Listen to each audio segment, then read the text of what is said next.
Hello, my name is John, and today we'll be reading Trump and the Liberal Hate Fest. The liberal loathing of the president has entered the realm of lethal fantasies by Tammy, Washington Times, June 14, 2017.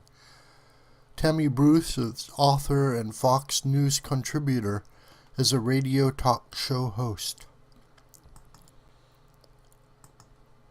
Almost 6 out of 10 American voters are angry and dissatisfied with how the media is covering politics, according to a new Quinnipiac poll. Someone has finally united us, and it's through rejection of the 24/7 media. Read Liberal Hate Fest of President Trump. That's a good sign for the country, but not so much for the business of news or for the Democratic Party. It's indicators like this that should be considered seriously by the Democrats and their still failing water carriers. Their spoiled elitist hatred for the president is not translating well for the American people. As Obamacare continues its collapse, and terrorist attacks around the world are almost a daily event, New York's elite remain rabidly enraged at Mr. Trump. Ironically, he's the only person so new to the political scene to not have had a hand in any of the government schemes currently ruining people's lives. Yet it's Mr. Trump who apparently should be murdered because, after 144 days, he's a tyrant or something.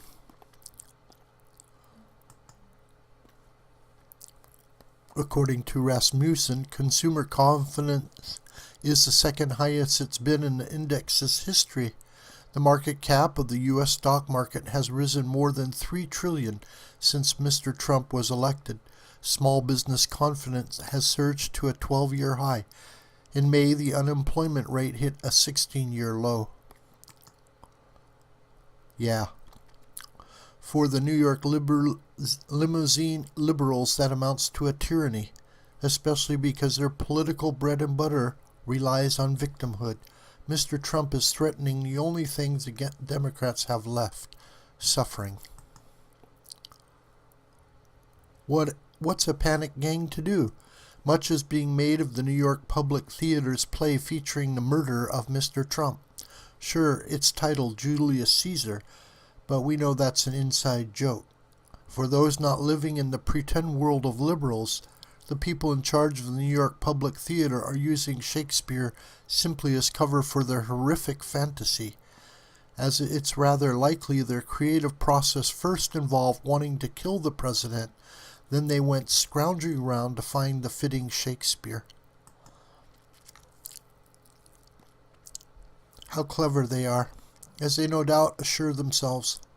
Drowning in smug, the theater released a statement which in part read, "Our production of Julius Caesar in no way advocates violence toward anyone. Shakespeare play and our production make the opposite point.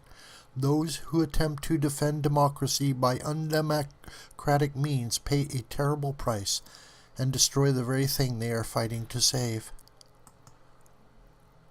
How kind of them. Americans appalled at the presentation of the murder of our sitting president are reprimanded by our artistic betters for not understanding Shakespeare and the message of Julius Caesar. Newsflash: for artists, context matters. Shakespeare's intent was based on an historical personage for a reason. When you murder a living president who is loathed by the very people making the presentation, you lose the right to point back at the original playwright who knew the difference between a historical lesson and a contemporary provocation.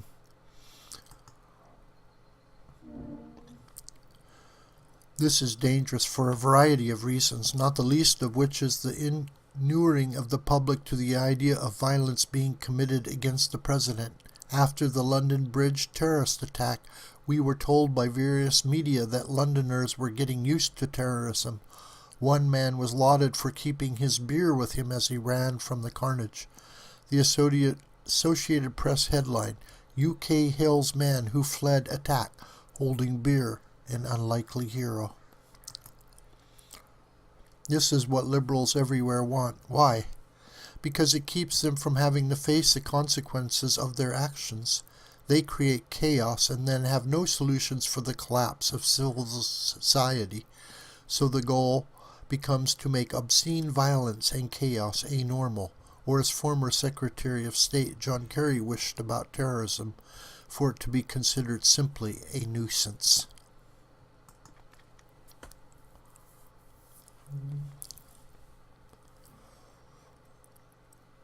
There are many reasons why 6 out of 10 Americans are angry at the media, defending what the New York Public Theater has done as part of it. You ignorant fools don't understand Shakespeare. But also in purveying fake news. Former FBI Director James B. Comey told us the Foundation story in the New York Times claiming Trump campaign collusion with Russia was dead wrong.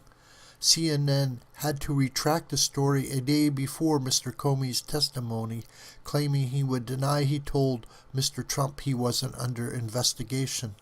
The opposite was true.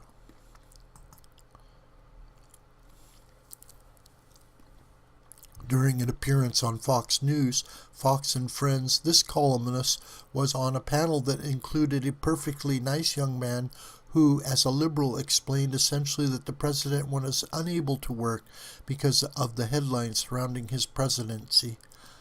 I responded, noting that headlines are not reality, despite the fact that for years prior to new media and the internet, headlines and people like Walter Cronkite did control what the American people saw and heard. They did control reality. When liberals lose that, their mask is ripped off as they produce photographs of the president beheaded ISIS style, or a play featuring his torturous murder night after night. But Donald Trump is a tyrant. Got it? Remarkably, the very day this article came out, James Hodgkinson, an ardent Bernie supporter and Trump hater, opened fire on congressmen in Alexandria, Virginia. Indeed, over-the-top rhetoric does have fatal consequences. This video is a production of the School of the White Crane. My name is John Brooker, and you can reach me through commentary on this video or through my Gmail listed here. Please share this video with friends and family and on social media. May God richly bless you.